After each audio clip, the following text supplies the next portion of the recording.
Hello everyone, I am Meenakshi Chatterjee, Anthropology faculty at Sarath Chandra IAS. Now 2025 mains examination is over and I know you guys were really doing well.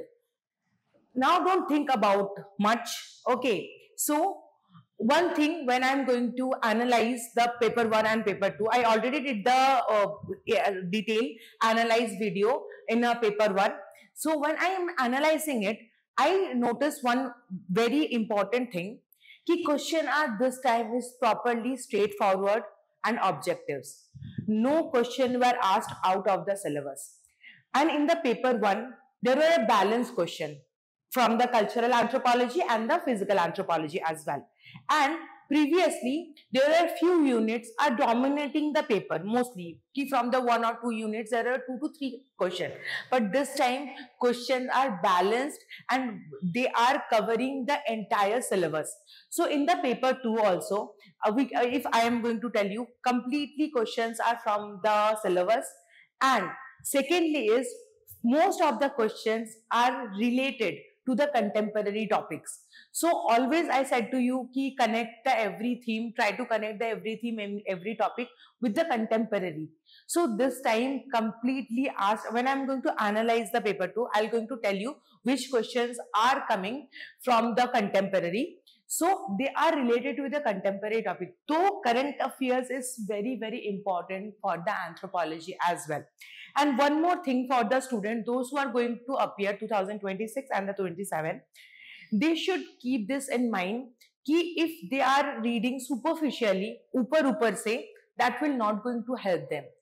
Please try to understand the unit, try to make your conceptual clarity, and apart from that, connect your contemporary content and method with the contemporary. That is a very, very important thing.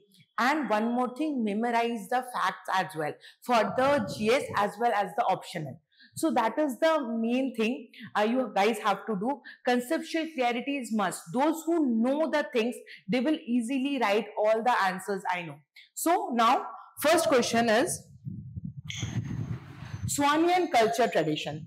This is a 10 marker question. You guys know कि 1 marker का जो 5 question है and 5 marker का जो 5 questions है, these are the compulsory questions. So, this is a Swannian culture tradition. Very, very direct question come from the archaeological anthropology and 1.1. So, first, when you are going to start by the what is Swannian culture and what is their geographical area and who are the one is going to excavate these areas. For example, you guys mention about the Patterson name and the Tera name. So Tera and the Patterson are excavating this area and the culture you have to mention in the introduction. And from the first part of the body, explain about the geographical location. Then under the second part of the body, explain about the culture of the Swannian culture. And here you have to mention about the Patterson ka 5 divisions, okay, pre-Swannian culture, then the early, then the later part, and you have to make that diagram, okay, in this way. So you can remember, Patterson is giving this the diagram. Do you have to draw the diagram and labeling the properly? If you draw the diagram, you will get an extra marks. So that's why you have to mention about the tool and technologies and about the values and significance of the prehistory. You can conclude by the significance of the Swannian culture or in our prehistoric time or in the anthropological relevance. You can conclude by this. But under the body part, definitely explain the cultural sequence and the diagram, most importantly, and the geographical area. Next question is the caste domination, fractionalism, and the political power. So, if I seize this question, okay, they are asking about the caste domination, fractionalism, and the political power. Caste domination, we guys know that there are a caste hierarchy and few of the village and area, few castes are dominating in that particular area and the other society. But if I am going to talking about the fractionalism, okay, fractionalism is in the one particular village, any particular person is dominating this village, okay, and people are just listening to that particular person. So that's why that called the factionalism and the political power. So this both caste domination and the factionalism is related with the political power. Okay, if for example any for any village, any community, agar if I'm going to tell an example ki any in Haryana, for example, a Jat community is there who is dominating in that particular village, and any particular people who is very influential, he is also dominating that particular village. So according to his caste and according to the person, he is dominating entirely political power in that particular village or the caste. So in this way you can understand कि if a caste is dominating in a village, and in that particular caste there is one person is a very influential and everybody is listening to that, that person definitely will has a political power and he is dominating or tackling the entire political system in that particular village. Okay, so here how we start by the definition of three of them. Okay, in one line. One more thing, when you're going to write the introduction, definitely write in the one paragraph. I am seeing most of the students are writing intro into 2 to 3 paragraphs. Don't do that. So write the definition and then under the body part explain about the caste and political domination, link between the caste hierarchy and control of the resource. I am telling you ki the connection between the both. Then talking about the factionalism in the local politics, mention about the kinship system, okay, caste loyalty, group conflicts, okay, impact on the political policies. Now if you can see electoral policies, how you can see if any person is coming from a influential caste, dominating caste, and he is also dominating the entire village, he or she will become the politically elected by and become the gram panchayat or getting any upper hierarchical post in that particular village. So in this way you can mention ki this both the thing how it is impacting in the electoral process. Then definitely mention about the anthropological thinkers. Okay, here you can mention about the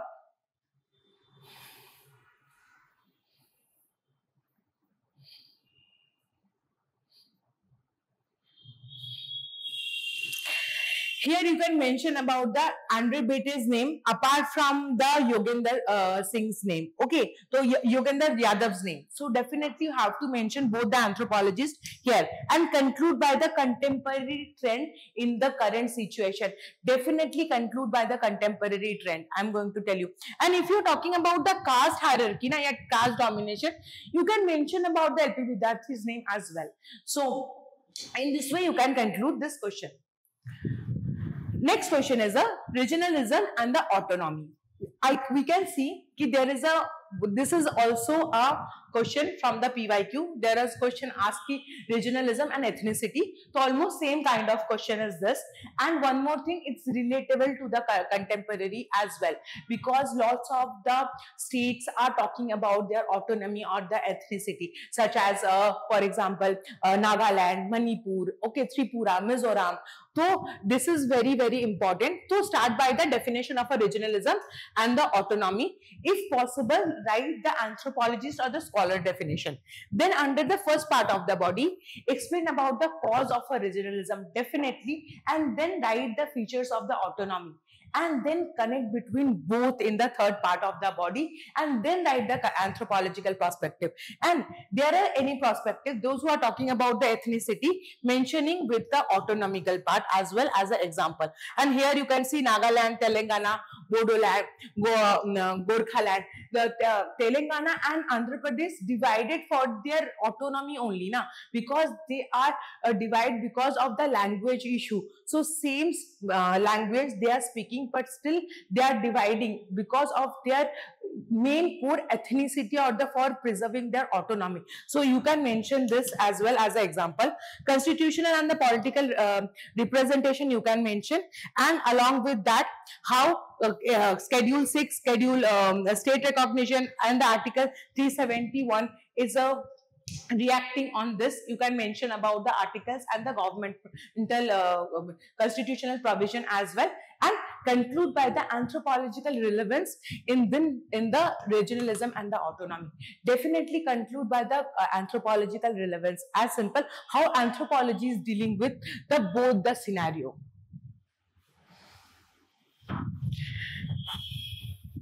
Now next question, Varid Alvin, philosophy with the respect to the Arunachal Pradesh. So here you can see talking about the Varid Alvin, philosophy with the respect to the Arunachal Pradesh. Very common direct question asked. Okay, so if you're talking about the Alvin, okay, you know he has his research in the Arunachal Pradesh, and he gave its lots of policies and theories in the Arunachal Pradesh. So here definitely first, because asking about the Varid Alvin, so first explain about his explain about him in the intro, first in the few lines, okay, and then his role in the Indian anthropology as a policy maker. Now under the first part of the body, definitely mention about his shift from the missionary to the anthropologist. Okay, here you have to mention his biography a bit, and then start his policies, and definitely can attach this question with the Nehru's Panchil policy. Definitely, because it's represent Nehru's Panchil policy. You would have asked me, will you explain the entire policy of a Nehru? No, just mention it and mention the connection between both. Okay, then practical application influencing the NEF policy and the Panchil for the tribal. I told you, mention the criticism of this policy. Definitely mention the criticism, and then conclude by the balance between the preservation and the integration. See, here you can conclude by the balance between the preservation and integration he is talking about, or you can conclude by this policy significant in the current scenario. You can conclude by both the aspects.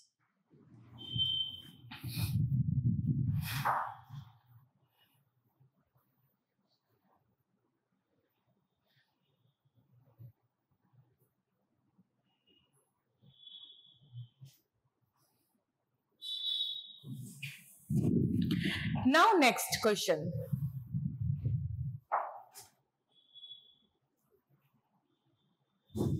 Now next question. Characteristics and communications between the little and the great tradition. Very important, very direct question. Okay, come from the PYQ as well. So how you start the answer? First, in the intro, mention who is going to talking about the little tradition and the great tradition. So here you have to mention about the Robert Redfield's name, and then how later on adopted by the M.N. Srinivas. So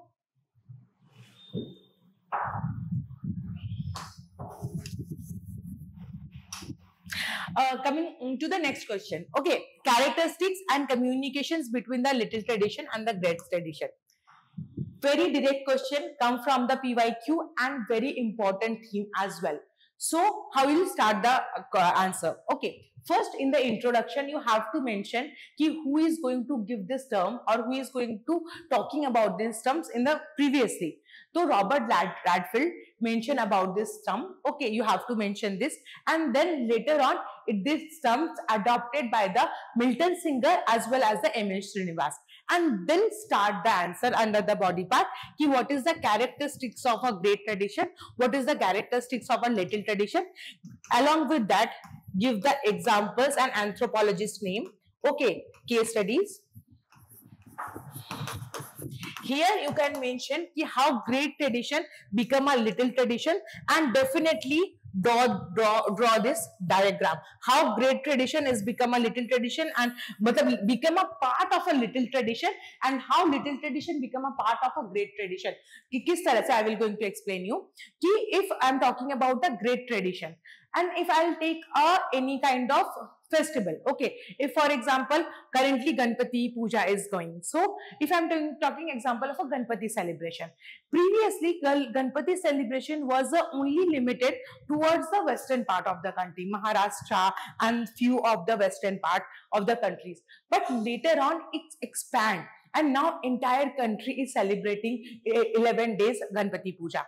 Now in this manner, Durga Puja also always limited towards the eastern part of the country, but now Durga Puja is celebrating in the every single state, so automatically great tradition is became the part of a little tradition as well. So in the small village also they are doing the Navaratris or the Durga Pujas, so that's why it's became part of a little tradition being a small village also celebrating this great tradition or a great festival.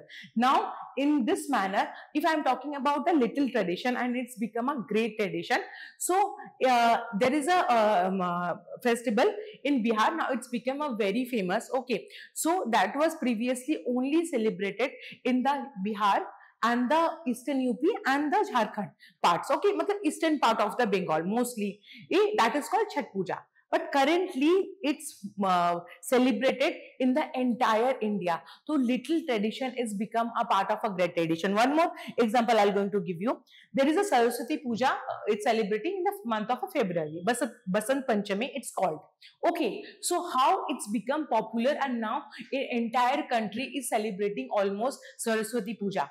So in this way, how little tradition it's become a great tradition.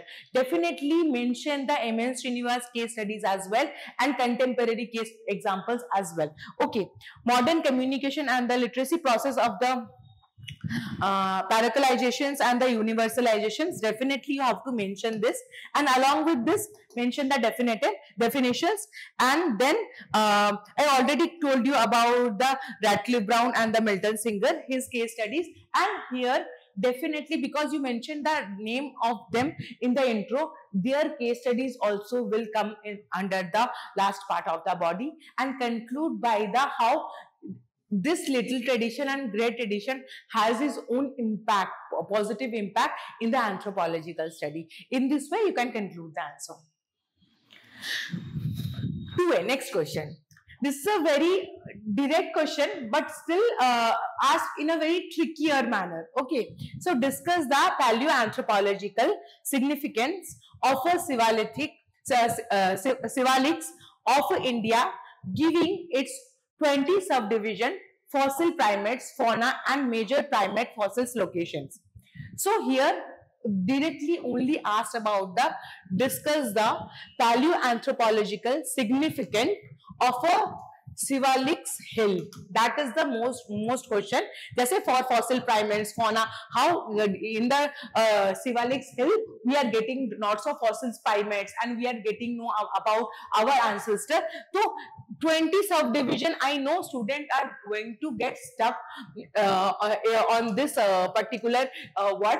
So, but don't think about what about the 20 subdivisions of the Sivalithic hills. Asking about the Sivalithic hills, explain about it, because I don't know no one is going to remember the 20 subdivisions. So first you have to explain about the geographical location of a Sivalix hill, Indian, and then start by the geographical content and the extension of the Sivalix, how it has extension. And when you're talking about the subdivision, lower, middle, upper Sivalix and the final Sivalix part, okay, so final Sivalix part, that time you have to mention about the fossils, how we will get the Ramapithecus, Sivapithecus from that particular area, okay, how it has his relevance, how we'll get to know about our ancestors. So definitely you have to explain all of this here only, and then how major primates are getting in India, discoveries, and along with that mention about those who are discovered this fossil primates. Definitely this is a direct question, so definitely read read about in and out about the Siwalik hills and their fossil primates. Then mention about the anthropological contribution. If you write the anthropologist or the name under when you are mentioning about the Ramapithecus and Sibapithecus, then no need to write in the different headings. Okay. Then conclude by the emphasizing the continuity of the how this fossil primate has his own significance in the South Asia. So definitely conclude by the significance of this area in the South Asian region. Next question. Delineate the major features of a SS Sarkar classifications of an Indian population. Was his classification better than Risley? Very again direct question and with a small twist. So first you can see one thing. Firstly asked about the SS Sarkar's major features of a racial classification. Okay. And then asked about the Risley and the comparison ki how SS Sarkar's racial classification is better than the Risley's. So mostly I know you guys will going to do is start by the racial definition or classification or explaining about the Risley and the Sarkar in the intro. So according to me, you'd have start by the explaining ki what is the racial classification, okay, under the intro, and mention one line about the Risley and the Sarkar. Then under the first part of the body, because Risley's theories come before the Sarkar's theory, so Professor Sarkar's come later on. Okay, Risley came in a previously, so you have to mention about the Risley's classification first. Okay, and then the Professor Sarkar's classification, and then you have to explain the comparison ki how this Sarkar's classification is better than the Risley, and then conclude by the modern anthropological position ki how currently what is the major classification and what is the current scenario of the racial classification. And here you can mention about this ki we can see ki there is a no we all are mixed. It means no one is a greater race in this country. So we can see ki we all are now is a mixed races. Okay, so you can conclude by this statement. Okay. Next, evaluate the impact of a Christianity on a scheduled tribe societies on the Northeast India. This question is come from the contemporary. Okay, currently we are seeing the issue in the Northeast. Apart from that, if you are seeing the completely the chronology or a chronological theory, that time we can notice one thing. When missionaries were coming into the India and Britishers were calling missionaries to establish their colonies, they were sending lots of the missionaries in the Northeast to convert them into the Christianity. So that's why this question is completely related to the paper one as well as the contemporary. So how you will write the answer? Firstly, mention about the census data of the Christianity in the scheduled type. Definitely you have to mention this. Then mention about the spread of the Christianity in the Northeast. I'm talking about currently history. Mention about the history, chronology, and how missionaries' roles are playing. Then the positive impact. Definitely mention the positive and the negative impact. There where both the impact is there. Okay, so education, health, policy making, how they are impacting, how they are making tribals educated. Okay, preserve their language, their cultures, and negative wise erosion the traditional institute, conflict, and they are just imposing the religion on them. So later on they have done religion dilemma. If there is any Hindu tribal or any of the tribal, they have their own religion. Okay, and then that person is converted to the Christianity, and then their children, when they born, they don't understand where they don't know how they will teach them. If they teach them a Christianity or they teach them their regional religion or what they are following. So this kind of conflict is happening. Okay, so that kind of dilemma, because of the less of the education system, they are facing this kind of problem. So you have to mention all this, and definitely have to mention the anthropological perspective and the study regarding the Christianity. Okay, here you have to mention about the N.K. Bose name apart from the Erwin names as well. So you have to mention both the names when you are talking about the Christianity and the converting part, and conclude by the Christianity has a both transformation. They're positive and the negative. So how Christianity has its positive impact in the northeastern development. You can conclude by the positive or the balanced conclusion. Next question. Describe the distinctive features and distribution of the Upper Paleolithic of India. Talking about the Upper Paleolithic, again a direct question from the archaeological anthropology. You can notice one thing. If I'm talking about the archaeological anthropology in our UPSC syllabus, there is only 4 chapters. In the paper 1, there is 1.8, paper 2, 1.1, 1.2 and 1.3. 4. From this 4 chapter, they are asking so many questions. Also in the 2023 also they were asking so many questions. So these 4 chapters are so important. Don't miss any of the topics. Okay, cover all of the topics very wisely, very broad manners. Okay, so and in my notes also I already I'm covering every single part of this units. So first start by the define the Upper Paleolithic period in India with the time frame and the context, definitely. Then write about the chronology and the environment. Here asking about the describe the distinctive features and distribution. So definitely they're talking about the features of the Upper Paleolithic, tool techniques, raw materials, talking about the food, their culture, mention all of them. Then under the next part of the body, distributional site and regional spread, definitely you have to mention. And then mention the significance of the Upper Paleolithic. Because of the Upper Paleolithic culture, we are evolving. Now we are becoming like this because of the Upper Paleolithic. They're so explaining about the significance in the Indian prehistory, and then highlights the cultural evolution. How cultural is evolution, I just said to you, is happening from the Upper Paleolithic till the now. Next, examine the environmental and biocultural factors influencing the health of a tribal in India. Here talking about the health of a tribal.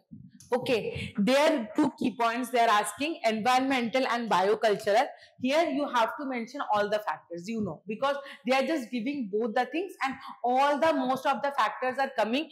Environmental means weather wise, and biocultural means culturally how it's reflecting their health. Okay, so both they are just twisting. If they are asking about the how their cultural taboos is impacting their health, okay, that is also comes under this. So this is a very twisted question, comes up asking about the environmental nature, how it's impacting their life, and as well as the biocultural nature. Okay, so when you are going to write about the environmental factor, you have to mention about the ecological settings, climate change, nutritional environment. Apart from that, the water and sanitations. Okay, deforestation mostly. Then apart from that, the development of lots of industries, that is also comes under the environmental factors. And if you are talking about the biocultural factor, their diets are coming up, then their superstitions is coming up. They are not lots of tribal community has not allowed to eat lots of foods, so that is also you have to mention over there. Okay, then cultural beliefs, and that is also genetic predominations. You have to mention all these points under the cultural point, biocultural factors. And then anthropological perspective, when you are talking about, here you have to mention about the N.K. Bose and the Bidyarthi, definitely, and government initiative and challenges, how governments are giving lots of, here you have to mention about the Poshan 2.0.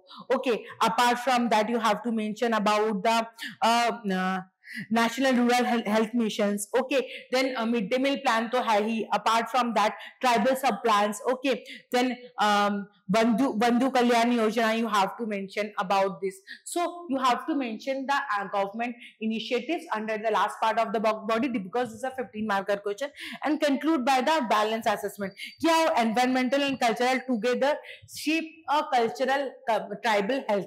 How positive environmental impact and their positive cultural impact also shape the tribal health. You can here you can mention about the Ayurveda, Ayurvedic jadi booty or the kadha, that is also we are adopting from the tribes or our ancestors. Okay, that is there. So they are not depending when they are going to get sick or they have fever, anything. They are not depending on the medicine or in the modern societies technologies. They are depending on their own food. So that's why, and so that you can conclude by their positive cultural impact in the, and it has a positive impact on their health. So you can conclude in the positive manner. Next question is, highlights the significant contributions of B.S. Guha, Iravati Karve and S.R.K. Chopra to the Indian anthropology. You can see most famous three name. Okay, here is a B.S. Guha, Iravati Karve, and ऊपर से Shiv Kumar Chopra.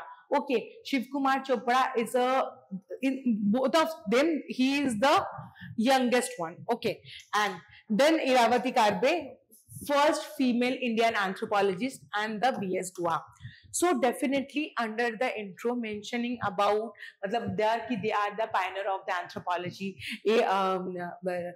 Shiv Kumar Chopra is a paleoanthropologist. Mention about the Guha, mention about Iravati Karve is the first female Indian anthropologist. In the intro, mentioning about these lines and start by their contribution. Under the first part of the body, explain about the Guha's contribution here.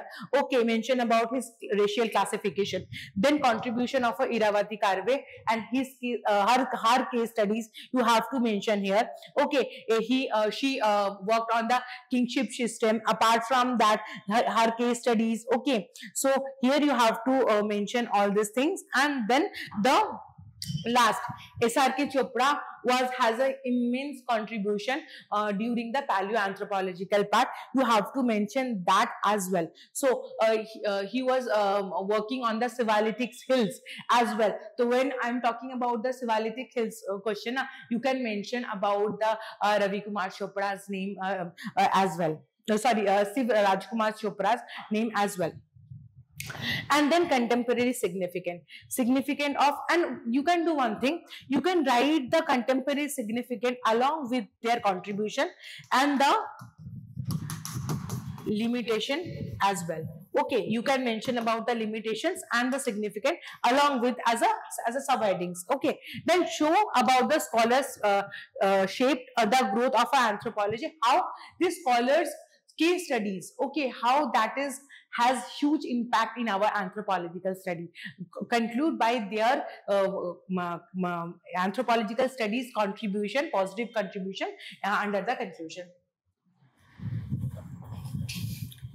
What are the different type of caste mobility in India? Highlights the various factors responsible for it.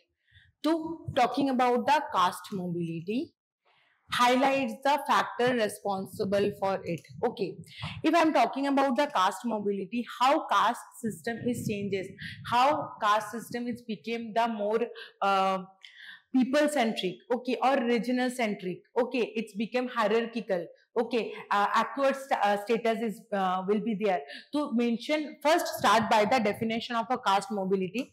Okay, in the anthropological sense, here you have to mention about the M.N. Srinivas definition, definitely. Then the asking about the different types. So when they are talking about the type, mention about the Sanskritization, how people, tribals are becoming towards the elite people. Sanskritization is adopted. They are living their own caste identity. Apart from that, the westernization, modernization, industrialization has its impact. Urbanization and the migration, education mobility is there.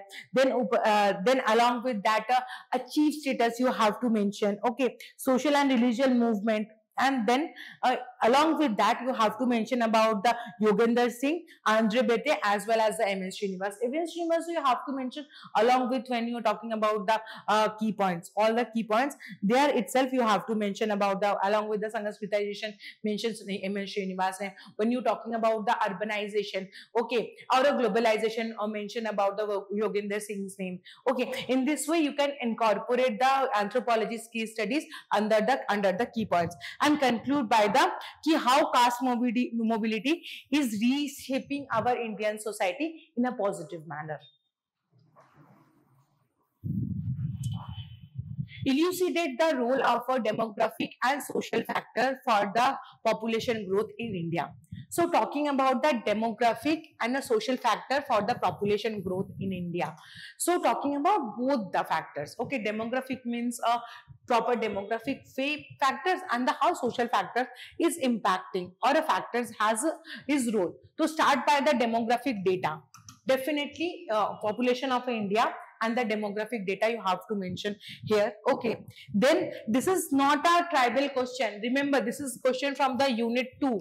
Okay, unit 2. So that's why mentioning about the Indian population data and the demographic data as well. Now, demographic factor, how fertility, mortality, life expectancy and migration has its own impact. Okay, here when you're talking about now the life expectancy, no, fertility rate, you can mention about the current data. For with every single point you have to hear data. You have to mention the data. Fertility rate ke sath currently India is in 2.1 fertility rate. Okay, that it will come down towards the 1.9 by the 2030. So you have to mention all this data while explaining these key points.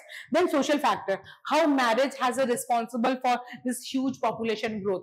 Okay, marriage is a social need. Okay, so if anyone don't wanted to get married as a person, but for the social needs or for the social pressure, that person will get married. Okay, if I'm seeing about the current scenario, billionaires and lots of Gen Zs don't wanted to get married, but still because of the social stigma, social pressure, family pressure, they are getting married. There is a kingship, huge kingship role is there. Okay, religion role is also playing a huge role. If you are not getting parents, then your life is not going to be fulfilled. Like aim, जैसे ब्रह्मचर्य, grahastha, banprastha and sannyas. There is a 4 part. So you have to get into the grahastha system and have your kids. That's why there is a religion stigma as well. So you have to mention all these points along with this culture, gender, literacy, health, and then along with that mention about the Guha's name. Definitely Majumdar, LP Vidyarthi and NK Bose name. Everybody were talking about the population and the Indian demography. So definitely mention their name and their perspectives. And changing trend, decline the FR. I already told you कि fertility rate is declining. Okay, regional variation. Okay, NFHS 5 findings. You have to mention all these data. Challenges, what is the current trend, currently how fertility rate is declining, the reason you have to mention. This is a 15 mark. And then conclude by the कि how demographical, how our population growth, okay, matlab demographical role and the social factors has its positive impact to become a population growth. So that's why I mention create a balance कि it has his positive role as well to for the population growth as well. So conclude by the balance statement. Definitely do not criticize entirely demographic and social factors. Okay, don't mention all the criticism. Yeah, mention the positive or a balance statement as well. Critically examine the concept of a scheduled tribe and mention the limitation of an administrator criteria. So here talking about this is completely come from the contemporary issue. It's related to the few months of back. There is a seminar, anthropological seminar was there, and they are talking about if we are going apart from we are going to a general definition of a scheduled tribe, we have to be specified towards the definition of a scheduled tribe. So here critically examine the concept of the scheduled tribe. Start by the tribal or scheduled tribe definition by the anthropologists. Definitely here you have to mention about the LP Vidyarthi's definition or the Majumdar's definitions here. Then under the first part of the body, mention the concept of a scheduled tribe, and then the administrator putting the criteria on what is the scheduled tribe, if it's, and mention about the Lokur committee reports criteria. So here, okay, 1965, definitely mention his criteria, because this is a government criteria to recognize who is the comes under the scheduled tribe. Then mention the limitation, because asking about the critically examined. To mention the limitation, and then mention the anthropological perspective on the tribe. If you guys are writing under the first part of the body, that is okay. If you not, then write under the last part of the body how different anthropologies are said different. I would have said to you ki write this under here. Okay, he mentioned about how anthropologists are saying different definition of about the tribals.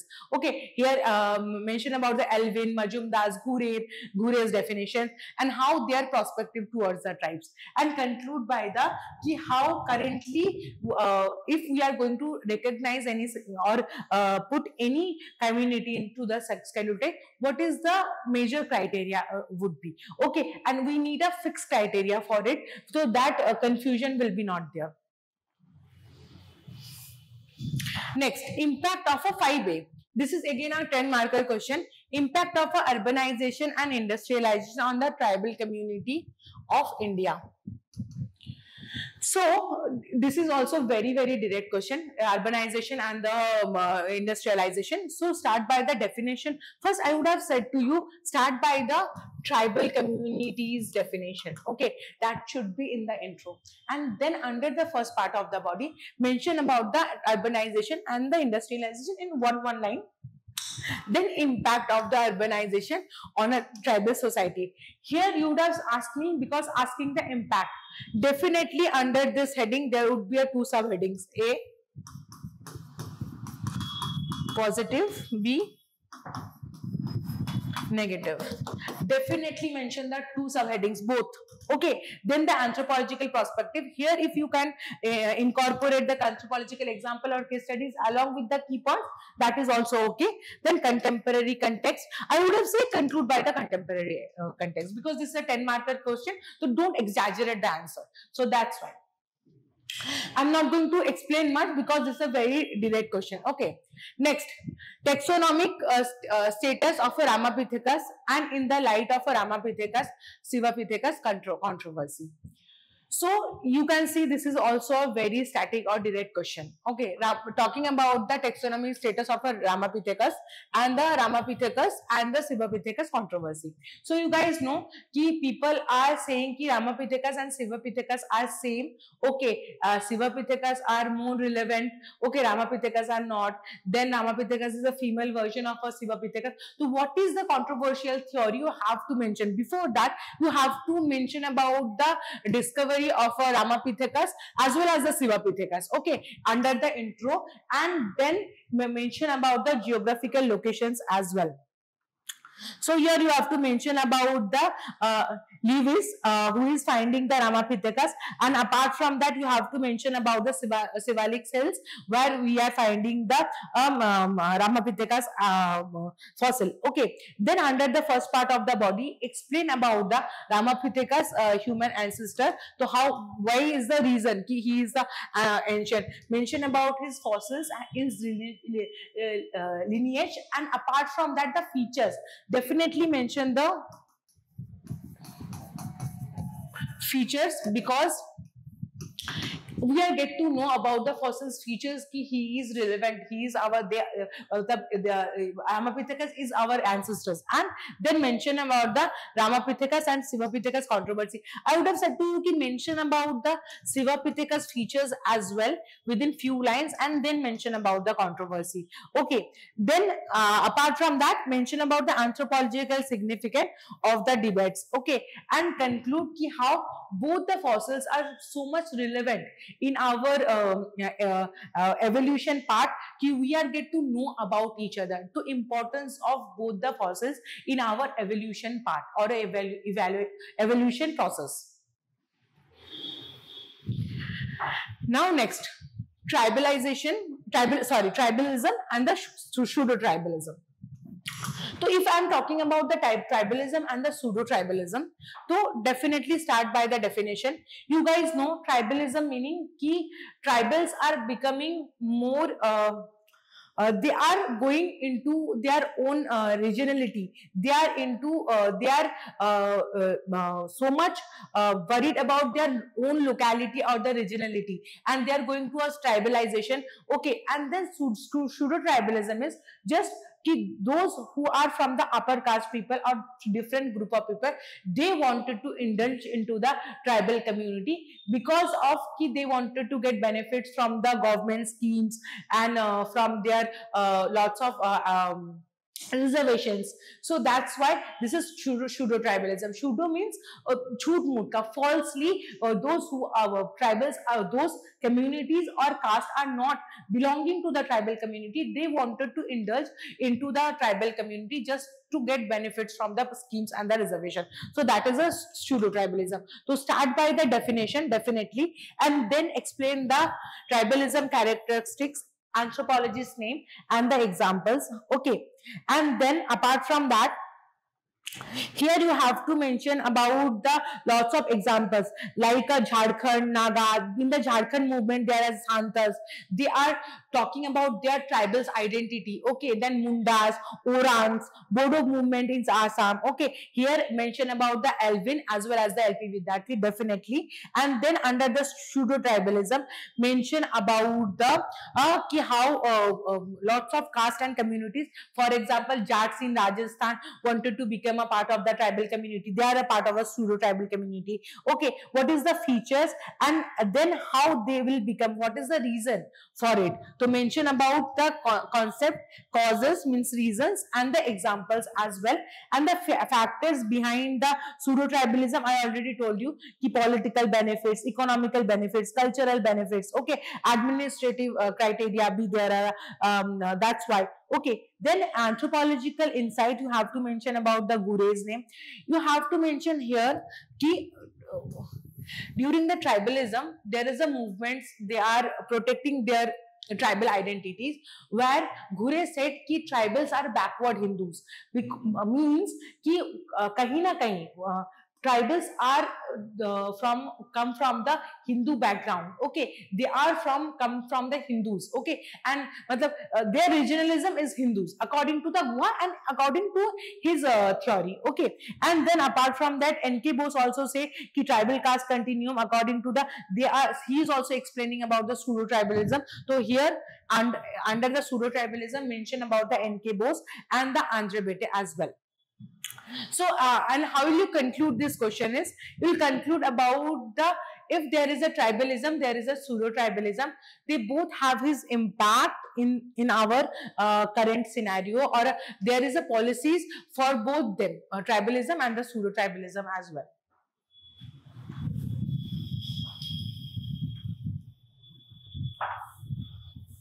Next is the Varna Ashrama and its contemporary relevance. So if I am talking about the Varna Ashrama, again it's a very contemporary and direct question. Firstly, secondly is ki you guys know ki Varna Ashrama has his contemporary relevance. Previously also in the class I am saying ki Purushartha and Varna Ashrama has his contemporary relevance. Okay, so I explained this in the class. It's a very important thing ki currently we have this trend or link. Okay, so Varna Ashrama, under the first part of, under the intro, you have to mention ki how Varna Ashrama is coming up, and here you have to mention about the Manusmriti and the Dharma Shastra where Varnashrama is mentioned, and explain ki what is the Varnashrama is. Varna means color, Ashrama means ashram. Okay, their lifestyle. So definitely mention about the Varna, and the Bhagavad Gita also the Varnashrama's tradition is mentioned. So there are 4 kind of Varnashrama: Brahmacharya, Garastha, Banprastha and Sannyas. And you have to mention every single type under the features under the first part of the body, okay, and how it interlinked with the duties or the dharmas. Okay, dharma or duties mean with the purushartha. For example, ki how purushartha there is a four part as well. So how it is linked with the purushartha, dharma, kama, moksha, and artha. So how it is relevant with the purushartha, you have to explain here, and then in this part you have to mention how it is it has its contemporary relevance. And so here we can see one thing, ki when you are talking about the varna ashrama, nowadays also we are following almost the same pattern.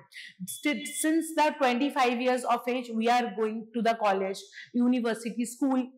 Then after 25, we are entered into the job, earning for our families, okay, getting married, settle down. Then after the 50 years, people are currently in 60s, people are get retired, okay, they are choosing, currently people are not going to the forest, they are choosing their passion. Okay, lots of old age people I'm seeing ki they are playing golf, okay, they are learning music, paintings, different kind, they are traveling as well. So that's why they are choosing, or lots of elderly people are doing the religion puja part, okay, they are going for the tirtha yatra as well. So they are choosing their own life by their own, and after the 75 years they are into their own zone, okay, going towards the meditation. So still now these concepts are there, we are not seeing in itne zyada rigidly, but it is still there in our life, okay. So you have to mention about it, and mention about the M.N. Srinivas Ghure and Dumont case studies along with this, and contemporary relevance, positive legacy, and here you have to mention how this is impacting the caste mobility as well as our own lifestyle and system as well. So, and here you have to mention about the ashrama system is a balance between the life cycle approach. I just explained you, just right currently, that is under the positive, and you have to mention few negative, there's a modern values of equality, democracy, okay, they are now people are choosing individuality, more going towards the grihastha jivan. You have to mention all this point, ki people going towards the more modernity or in this globalization era. Then conclude by the contemporary relevance. Definitely you have to mention the contemporary points here, positive and negative, and then the balance approach, ki how we are seeing these views in the modern society. Next, Lothal Dockyard and the international trade relations. We know that this is a part of Indus Valley civilizations, firstly. Secondly, it is currently situated in the Gujarat, and it was that time in the Indus Valley civilization, there is only one dockyard was there, is a Lothal, and it has a huge impact at that point of time. So start by the geographical location, and it is part of the Indus Valley civilization. Okay, in this manner I would have said to you Kalibhangan, then Mohenjo-daro, Harappa, then Lothal, then there are a few Indus Valley civilization sites are there. You have to go through this every site keenly. You currently are question asked by mentioning the name directly. So that's why. Dholavira is there. Okay, so archaeological evidence you have to mention about the dockyard.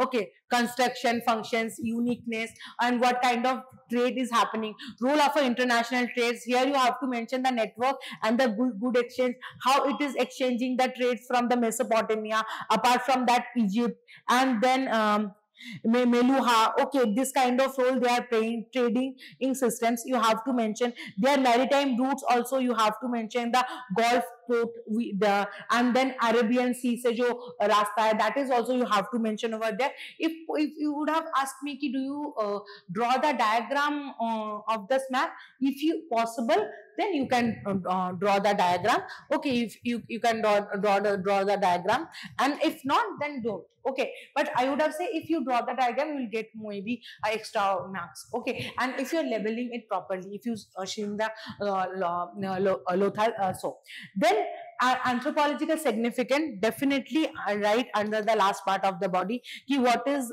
his significance in the Harappan society, economy and culture, and then importance of a local understanding in the maritime trade route in today's time.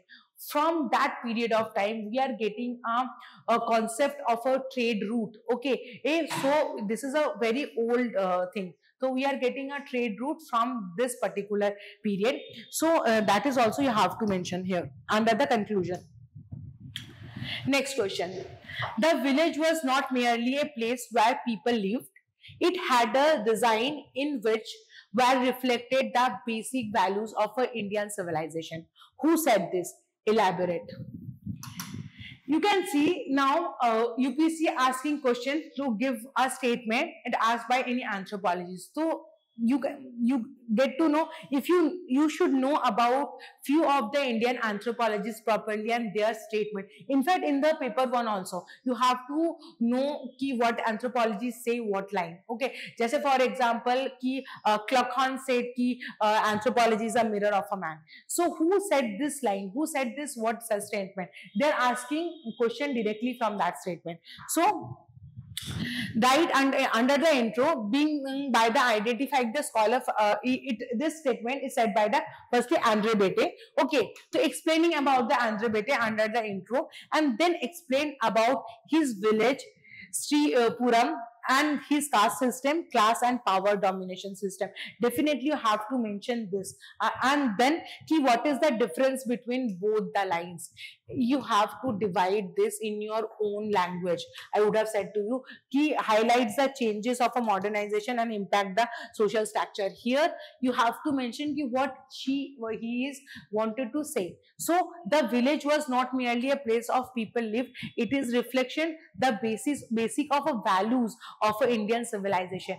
Means you can see ki village is not merely ki when we are living, it is reflecting our culture, after our society, what we are today. Our village, our region is impacting for language, for our food culture, for what we are today. That is from our village, that is we are getting from our roots. Village means we are calling about the roots. Okay, so that's why he is saying these things. And caste here, so Jajmani system you have to mention here, kingship, religion and system, and emphasize the village embodies civilization. You have to mention about what is the positive impact of a village in our embodies, means in our life, in our today's life or today's system. You have to mention about the village positive impact of a village. So you can conclude by this statement. Next, discuss the role of NGOs in the social, economic and political development of a weaker sections and the manners in which they facilitate other stakeholders. So here directly asking about the NGOs role. Okay, this is also a very direct question. Define the NGOs in the Indian context. Definitely here I would have said you write the government of India's NGOs definition.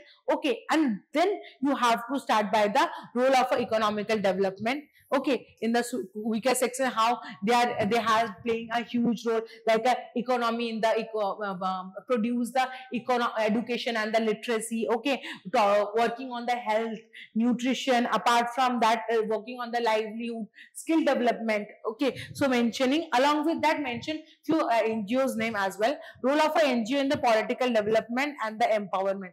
Next heading should be this: the political development and the empowerment. So awareness create karta hai, that is also you have to mention. Mobilization, that is also you have to mention. Then NGOs facilitate the other stakeholders, means how NGOs is going to collaborate with the state, international agencies and corporate communities and working towards the well-being of the people. Definitely right. And here you have to mention about the few NGOs names as well. For example, there is a rural National Rural Health Mission. Okay, and that is a trained by the ASHA worker. You have to mention about this. Few of the NGOs are working on this issue. Okay, UNICEF you have to explain explain the name. Apart from that, if you are going to connect with this with the anthropology, mention about the action anthropologist's name, N.K. Bose name, definitely an action anthropologist name. Then here, then conclude by the significant, not challenges, significant of the ki how NGOs, ki how currently we NGOs are working towards the well-being of the people, especially and after the COVID we are going to see in this. Okay, there are lots of small NGOs is coming up, so that is also we are seeing here. So here you have to mention and give the example of the COVID as well.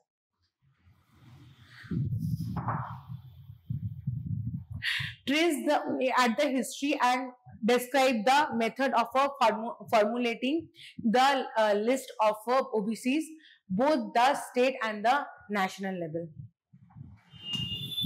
You can see one thing. This is also a direct question from the current topic. Okay, currently talking about the NRC, okay, and the OBC reservation talking about, okay, so that's why not OBC reservation, how we are going to maintain the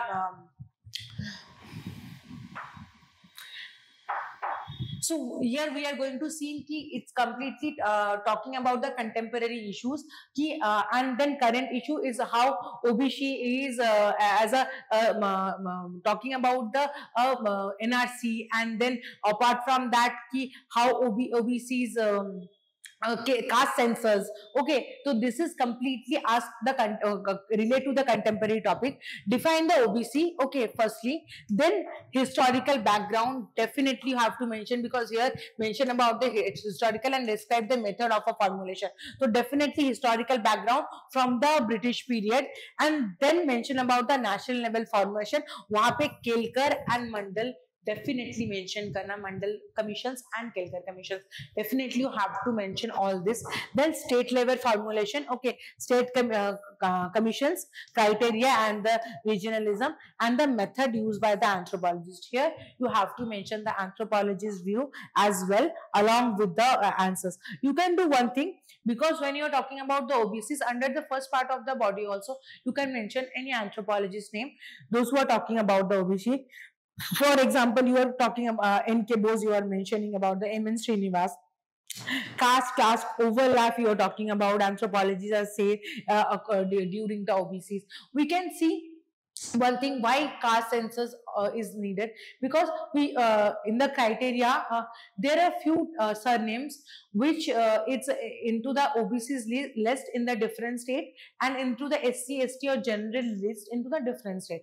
So that is differentiation we can notice when we are talking about the OBCs. So mention in the criticism as well, and then dynamic nature of a OBC list. Okay, challenges definitely write under here, under the body part, and need of maintaining the OBC's list. That is the most important thing to conclude by why we need to list the OBCs properly to and to you can conclude by this statement. Identify the contemporary limitations in the process of tribal development. How can anthropological knowledge contribute in this process? So you can say properly ki they're talking about the tribal development limitations. How can anthropological knowledge contributes in the process? Okay, talking about the process contribute. So anthropological process in the tribal development means role of an anthropologist in the tribal development. This question is come from the two units, one 9.2 and one is 8.1. So that is there. So start by defining what is. I would have said to you ki start by writing the tribal definition. What is the tribal definition? I mean, Srinivas, you can mention about the Majumdar definition here, and then writing about the few lines tribal development. Okay, then under the body part mentioning about the contemporary limitation, administrative, economical, social, cultural, political.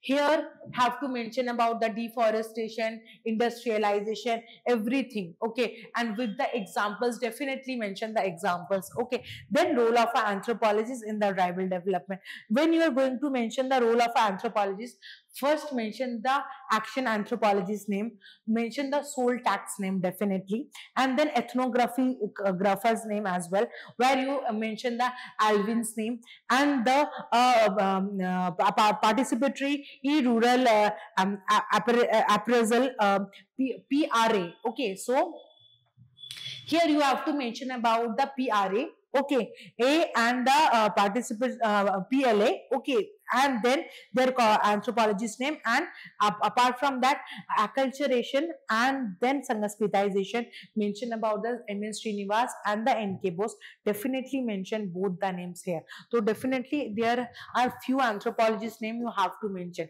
Then under the way forward, what kind of step we should take to protect our tribals, okay, and why we need to. And one more thing, because this is a 20 marker question, way forward should comes under the last part of the body here, and you can conclude key why we need to protect our tribal, because this is our root, indigenous people, our root. If we are going to, they are going to be extinct, then we are going to lose our root, and we anyway we are going to rapidly fastly going towards the globalization period. So that's why we are going to destroy our own root, and we're not going to survive for a long period of time if we are not going to protect our roots. So that's why we have to protect them, their language, their culture, okay, their population as well. So why we need to protect them? Conclude by this kind of statements or points.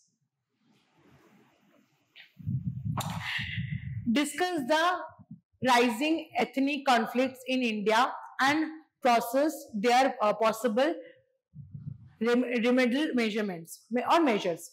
So ethnicity, because directly asked about the discuss the rising ethnic conflict in India and propose their possible remedial measures. So ethnicity and what is ethnic conflict, write the definition under the intro, and then explain about, discuss the rising ethnic. So mention about the ethnic conflict, regional conflict and the trend. Here you have to mention about the Nagaland, definitely Manipur. Okay, northeast you have to mention. Firstly, you can do one thing, rising ethnic conflict in India, then divide the parts. Okay, northeast, central India, ठीक है, mainland India. In the northeast, first Naga insurgency, you have to mention about the Nagaland Kuki and tribe problem. Then the Bodo movement in Assam, definitely. Then Kuki Naga clashes, definitely mention. Okay. Here you have to mention about the Meiteis and the Kukis as well. So then in the second part, so mention about the central India and then the mainland India. In the central India, mention about the Jharkhand, Chhattisgarh as well as the Odisha. Mainland India mein Dravidian movement, definitely mention. Factors responsible for colonial legacy, social cultural factors, economical factors, political factors, okay, then ecological factors mentioned. Then what kind of measurement we need to take, you have to mention how strengthening the constitutional safeguard. Here have to mention about the sixth schedule of PISA as well. Then education kis tarah se kar, panchayati raj movement we have to strengthening. Okay, sometimes we have to going towards the downwards movement, we have to strengthening our local communities a bit.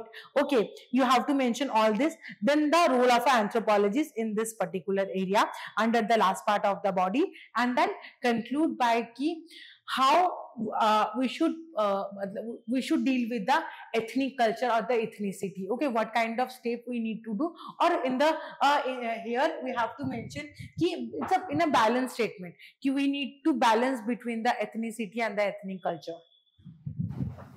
Protect or preserve it. Okay, next, critically evaluate the concept of a nation state and describe its impact on the indigenous society.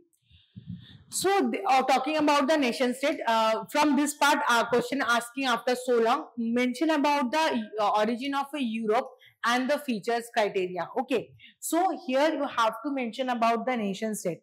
If you're talking about the nation state, when we are talking about the nation state, we have to talk about the Indian nation state and explain it. Okay, and then concept of the nation state, how nation state it's built. Okay, democracy, sovereignty, mentioning about that, and then mention the criticism, impact of the indigenous people, anthropological perspective, and conclude by the relevance of the contemporary India. What kind of nation state we are talking about, how we are protecting our indigenous society or indigenous people. Next, describe the nature of a traditional social economic interdependence among the Toda, Kota, Kurumba and Irula tribe of Nilgiri Hills. Talking about the Tamil Nadu. Okay, highlight the changes occurring in this interrelationships. So you can see these 4 tribal communities are very popular.